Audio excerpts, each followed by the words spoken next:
Have you ever felt completely surrounded by people and yet more alone than if the room were empty? It's not the absence of others that tears you apart, it's the absence of yourself. That hollow ache in your chest, the one you try to quiet with noise, tasks, scrolling, validation. It's not loneliness in the way you've been taught to understand it. It's something deeper, more existential. It's a disconnection from your own soul.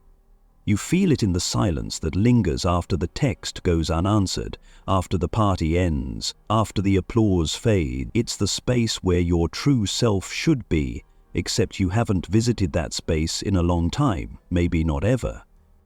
You've been told that loneliness is a social issue, that it's solved by finding your tribe, meeting someone, being seen. But here's a more unsettling truth. You can be loved, admired, constantly messaged and liked, and still feel utterly unknown. Why? Because the person they're responding to isn't really you. It's the version of you that you perform, the mask, the persona, the shell that's been shaped to fit in. Carl Jung called this your persona, the socially acceptable identity you wear like armor. You learned it in childhood, you picked up cues, how to be agreeable, how to suppress your truth, how to mimic what was praised and hide what was punished. You didn't choose it, not consciously, it was survival. But over time, you forgot there was anything underneath.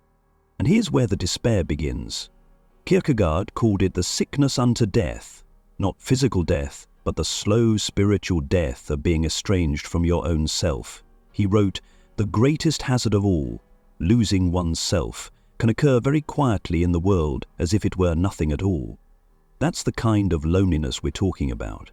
The kind where the person most absent from your life is you. So, no, you're not crazy for feeling empty even when you're busy. You're not weak for feeling sad when everything seems fine. You're confronting a silent crisis. You're waking up to the fact that your life has been performed, not lived. Schopenhauer saw solitude not as a punishment, but as a revelation.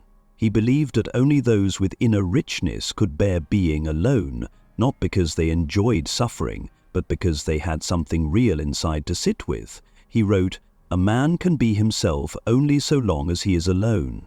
That idea terrifies most people, because the moment they stop performing, stop engaging, stop proving, they don't know who's left. The silence becomes unbearable. Not because silence is painful, but because it reflects a terrifying question. Who am I, really?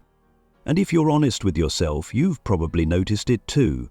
That sinking feeling in your stomach when you're alone in your room with nothing left to distract you.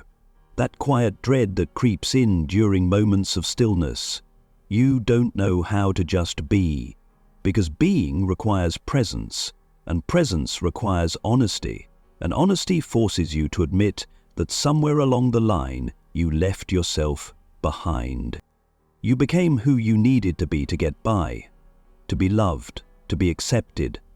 You traded authenticity for approval, and now you're paying the price in silence, in scrolling past midnight, in staying in relationships where you're unseen just so you don't have to face your own reflection. You tell yourself you're okay, that you're just tired, that you're just bored, but deep down you know you're disconnected. Loneliness is not your enemy, it's your signal, a silent cry from the soul you abandoned to fit in. And the world will try to medicate that loneliness with dopamine, with busyness, with therapy speak and productivity hacks, but none of it touches the real issue. Because the real issue isn't a lack of connection with others, it's a lack of intimacy with yourself. When was the last time you sat with your own thoughts without trying to fix them? When was the last time you listened, not to what you should be doing, but to what your inner world has been whispering, maybe screaming for years? That's where Jung leads us, into the confrontation with what lies beneath the mask, the unconscious, the shadow, the repressed truths and forgotten desires that live in the basement of your psyche. They're not gone, they're just hidden, and in solitude they start to surface. That's why the silence feels so loud, because the things you've buried start knocking. You think it's anxiety, you think it's restlessness, but it's actually the sound of your authentic self begging to be let back in. This is not about becoming antisocial. It's not about shaming you for wanting connection. It's about recognizing that no external connection will ever satisfy what only internal reconciliation can solve. You can't be fully loved until you're fully present. You can't be fully present until you stop running from yourself. This is the secret Kierkegaard and Jung both understood. Real transformation begins when the self confronts itself, when the illusion of performance breaks and the real voice finally emerges. It's not comfortable, it's not beautiful at first, but it's honest, and that honesty is where your freedom begins. Because here's the brutal, beautiful truth. You are the one you've been waiting for. You are the one you've been avoiding, and you are the one who can walk yourself home. Because until you do, every connection you form, every goal you chase, every mask you wear, it will all be rooted in fear. The fear that if people really saw you, they'd leave. But what if? You're already alone because they only ever saw your mask. That's the paradox. You perform to avoid loneliness, but the act itself guarantees it. Because no one can truly love you if you're not actually there. Childhood is where the split begins. When you were young, your presence was natural. You laughed when you wanted, cried when you needed, expressed joy, rage, confusion, without curation. But then came the rules. Don't be too much. Be good. Smile. Maybe it wasn't even said directly. Maybe it was the absence of affection when you were messy, the withdrawal of approval when you didn't behave. Over time, you learned, you became what was rewarded, and piece by piece, the rest of you fell away. That's the tragedy most people never name, that their loneliness is not just about what's missing out there, it's about what's missing in here. You stop showing up as yourself, and the world stops seeing you, and now every relationship feels a little off, like something is always left unsaid, like you're playing a part, even when you're trying to be real. But what does it even mean to be real? Carl Jung said, "The privilege of a lifetime is to become who you truly are, not who your parents needed you to be, not who your partner idealizes, not the version of yourself that wins applause. The real you, the one that scares you, the one you think is too weird, too sensitive, too intense. That's the self you abandoned to survive. And that's the self that's calling you home." Schopenhauer understood this better than most. He saw solitude not as an escape from people, but as a return to truth. In his eyes, the thinker retreats, not because the world is too loud, but because their own inner voice finally became louder. He wrote, "A quiet life of the type that alone suits a thoughtful man is actually the happiest life." That's not escapism. That's choosing depth over noise. You live in a world designed to distract you from yourself. Notifications, deadlines, performative relationships. It's all noise, beautifully packaged noise. And every time you feel that pang of emptiness, the world offers you another dopamine hit. But what it never offers is silence. Why? Because silence is dangerous. In silence, the truth starts to speak. The old wounds, the buried griefs, the voices of intuition that you've ignored for years, they all rise to the surface, and that can be terrifying. But it's also your only way out, because until you sit in that silence and listen, you'll keep repeating the same cycles. The same shallow relationships, the same anxious striving, the same sense of being almost okay but never quite home. Jung didn't fear the unconscious, he explored it. He taught that the path to individuation, to becoming whole, isn't about chasing light, it's about integrating what's been hidden.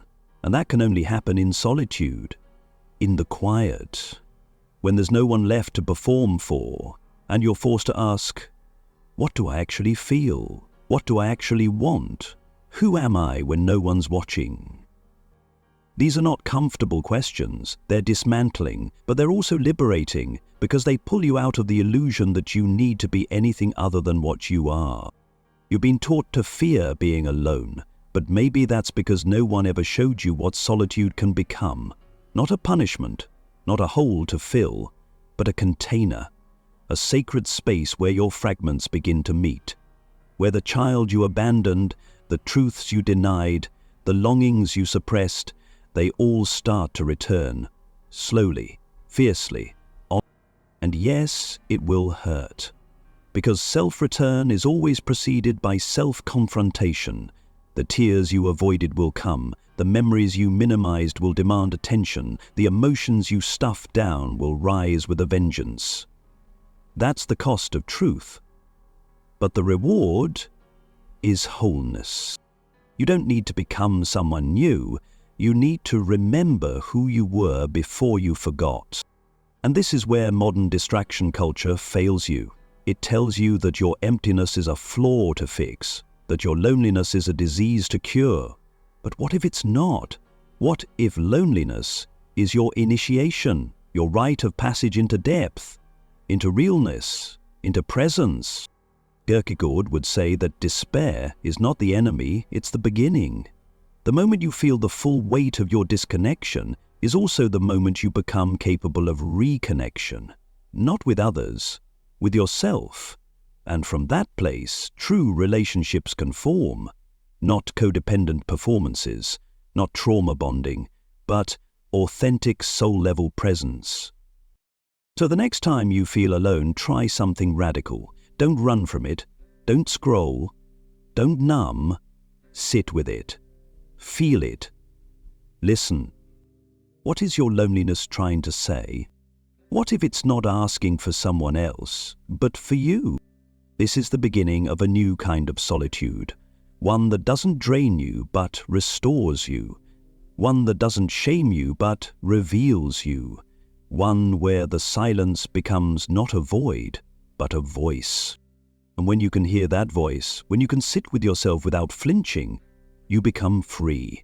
Because then no one can take your sense of self away, no rejection can collapse you, no absence can break you, because you are finally there, not as a persona, but as a presence. You return to the core, to the truth that was never gone, only covered. You begin to realize loneliness wasn't the problem, your absence was. Now you're starting to come back. And it doesn't happen all at once. Coming back to yourself isn't a dramatic awakening. It's 1,000 quiet returns. A moment in the mirror when you finally look without judgment. A decision not to answer the call that always drains you. An evening spent in silence, not out of sadness, but out of choice. You begin to feel your own pulse again, your own rhythms. At first it's subtle. You start to notice when something feels off, not because it's wrong for everyone, but because it's wrong for you.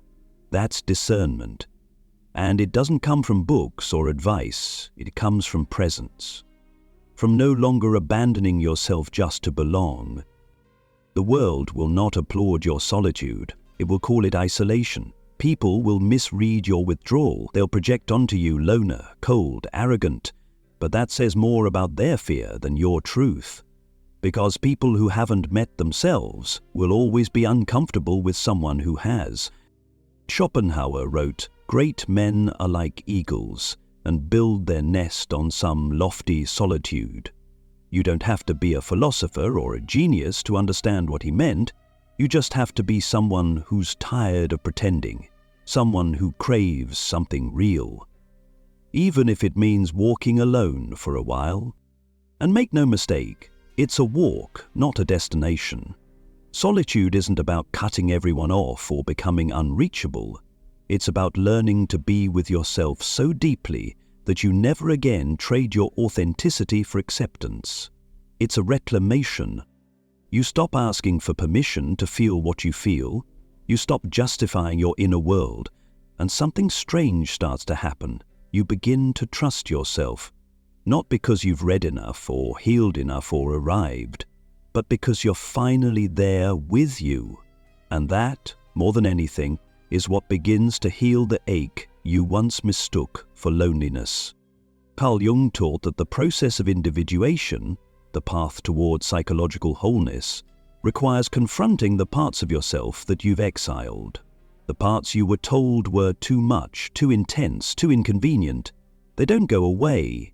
They become your shadow, and until you face them, they will haunt your life in relationships, habits, cycles.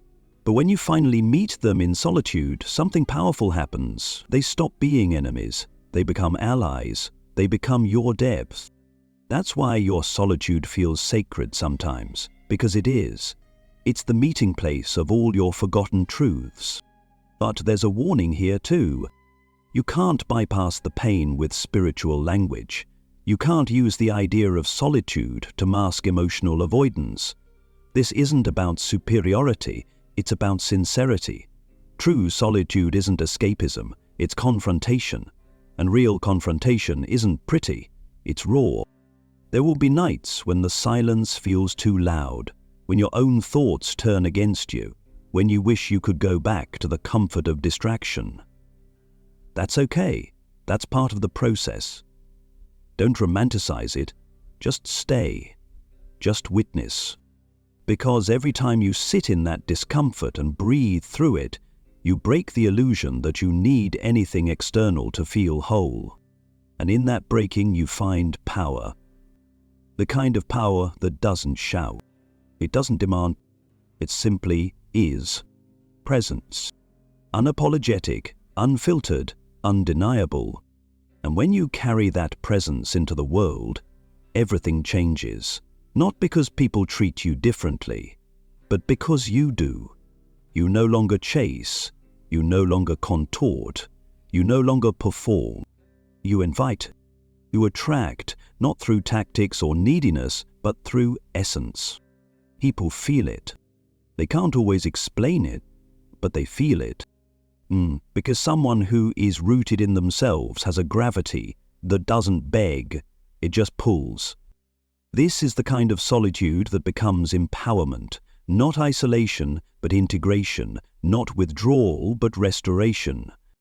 And here's the truth. You don't lose people by being yourself. You lose illusions. You lose the relationships that required your absence to survive. And what's left is something deeper, more real. Less crowded, yes, but infinitely more honest. And maybe that's what you've been craving all along. Not company, but connection. Not noise, but truth. And truth is born in solitude. It grows in silence. It rises in you when you finally stop running. So if you're in that place right now, where everything feels quiet, where you feel alone, maybe even scared, I want you to know this. You're not broken. You're not failing. You're waking up. You're beginning the slow, painful, beautiful return to who you really are. And no one can do it for you. But no one can take it from you either. Because once you've tasted your own truth, once you've heard your own voice in the silence, you can never go back to being a stranger to yourself. You're coming home. And the journey home, it's not linear. Some days you'll feel invincible, like you've finally broken free of the false self, like you'll never abandon yourself again. Other days you'll find yourself slipping back into old patterns, saying yes when you meant no, laughing when you're actually hurting, shrinking just to keep the peace. That's okay. That's human. Healing doesn't mean perfection. It means presence, and presence means noticing, without judgment, when you're drifting away from yourself and gently guiding yourself back. You're learning to stay, with the discomfort, with the silence, with the full spectrum of what it means to be you. That's what Jung meant when he spoke about integration. You're not trying to eliminate the parts of yourself that don't fit some ideal. You're learning to bring all of you into the light. The grief, the rage, the longing, the shame, the brilliance, every part, every fragment. Because until you do, they'll keep fighting for your attention in ways that confuse and sabotage you. You may notice that as you deepen into this journey, Your tolerance for surface-level interactions diminishes. It's not arrogance, it's alignment. You no longer have the capacity to pretend. You no longer want to engage in conversations that exist only to fill silence. You begin to crave resonance over company, truth over harmony, solitude over noise. This can be painful. The world around you may not understand. You may outgrow people, places, even versions of yourself that once felt like home. But this loss is necessary, because for something more honest to be born, something false has to die. And this death is sacred. It's the death of the illusion that you need to perform to be loved. The death of the belief that your worth is tied to your usefulness. The death of the fantasy that if you just become perfect enough, you'll finally feel whole. Kierkegaard said, to be that self which one truly is indeed the opposite of despair. And that's what you're doing. You're stepping out of despair and into authenticity. And authenticity isn't loud. It doesn't need to be. It simply exists, unapologetically. It's not performative, it's not curated, it's raw. And it's magnetic, because people, consciously or not, are drawn to truth. But here's the paradox. The more authentic you become, the more alone you might feel at first. Not because there's something wrong with you, but because most of the world is still asleep, still performing, still trapped in the same illusions you've begun to unravel. And when you step outside of that, you'll feel the gap. You'll feel the loneliness, not of disconnection, but of clarity. That's what Schopenhauer meant when he described solitude as a consequence of depth. Depth alienates before it connects. But it's worth it, because in time it draws to you the few who have made the same descent. People who see you, not your mask. People who meet you, not your performance. People who don't flinch at your truth, because they've faced their own. That's what real connection feels like, and it's worth every moment of solitary becoming. But to reach it, you have to stop bargaining with your loneliness. You have to stop treating it like a problem to solve and start honoring it as a mirror, because it's showing you where you've abandoned yourself. It's pointing to the parts of you that are starving for your attention, not someone else's, yours. When you sit with your loneliness without trying to escape it, something shifts. You begin to see that it's not empty, it's full. Full of insight, full of unmet needs, full of dormant truths. And those truths have been waiting for you. Not to judge them, not to fix them, just to see them. That's when your loneliness starts to transform, not into happiness, that's too simplistic, but into wholeness, into alignment, into a kind of peace that doesn't come from the absence of struggle, but from the presence of self. And that's what the world needs more of, not people who are always happy, not people who have it all figured out, but people who are home within themselves, who have faced their own shadows, mourned their own losses, sat in their own silence, and come out the other side more honest, more rooted, more real. That's the power of solitude. It breaks you, then it builds you, then it reveals you. Not the you the world rewarded, not the you your trauma constructed, but the you that has been there all along. Waiting, still, patient, and now, finally, seen. And now that you've begun to see yourself, really see yourself, there's no going back. The door has opened, you've stepped through it, and the world, while still loud, still chaotic, still full of its demands and distractions, it looks different now. You can't unsee what you've seen. You can't unknow what you now feel pulsing in your chest, the quiet, undeniable truth of your own being. And this is where your life begins to change, not with fanfare, not with some grand external shift, but with subtle revolutions. You begin to say no, not out of rebellion, but from clarity. You say yes only when it aligns. You stop chasing, you stop proving. You no longer need everyone to like you because you finally like yourself.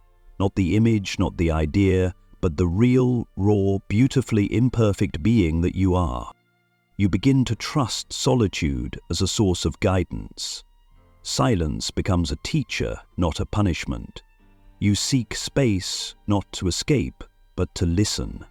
And what you hear there, it grounds you, it whispers reminders of who you are, of what matters, of what no longer does.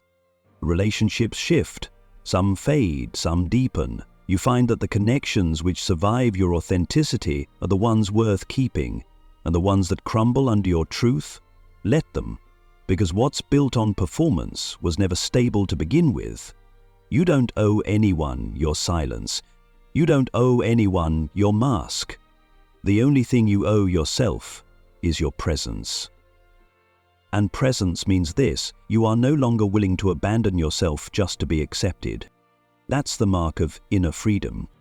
That's the moment you stop asking, how do I make them stay, and start asking, why was I willing to leave myself for them in the first place?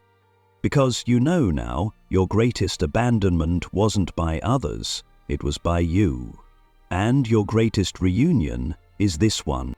This is how the split starts to close, the split between the authentic self and the performed identity, not all at once, but breath by breath.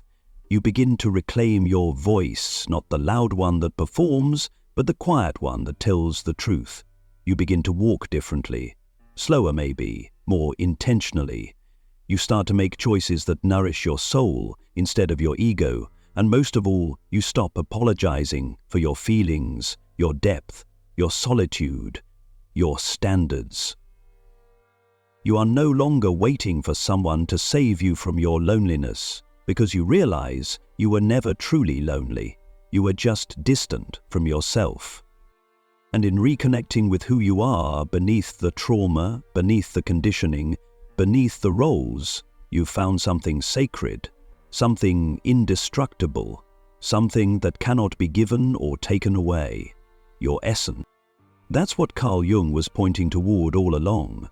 Not a better mask, not a shinier persona, but the soul, the self with a capital S, the part of you that existed before you were told who to be, the part of you that remains untouched by rejection, undiminished by failure, unbroken by isolation.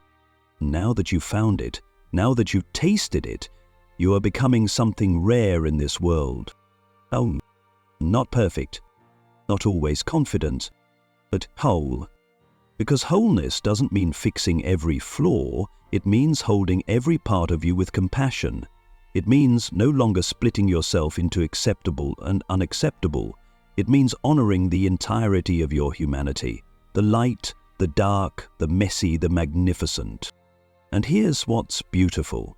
Once you've made peace with being alone, you're no longer afraid to be seen, because there's nothing left to hide. You don't need to be liked, you just need to be real. And when you are, when you live from that place of truth, life begins to meet you differently. You attract people who feel like resonance, not roles. You draw in experiences that feel aligned, not just impressive. And when chaos comes, and it will, you don't crumble, because you are anchored, not in circumstance, but in self. This is the transformation. This is what all the silence, all the solitude, all the sleepless nights were for, not to punish you, but to purify you, to strip away the noise and return you to the one thing that never left, your core. So if you're watching this now, and you feel the weight of that ache in your chest, the ache that's been there for years, maybe decades, let this be your permission. Something to stop running, to stop pretending, to stop waiting for someone else to validate what your soul already knows. You are not lonely. You are here, And here is where everything begins.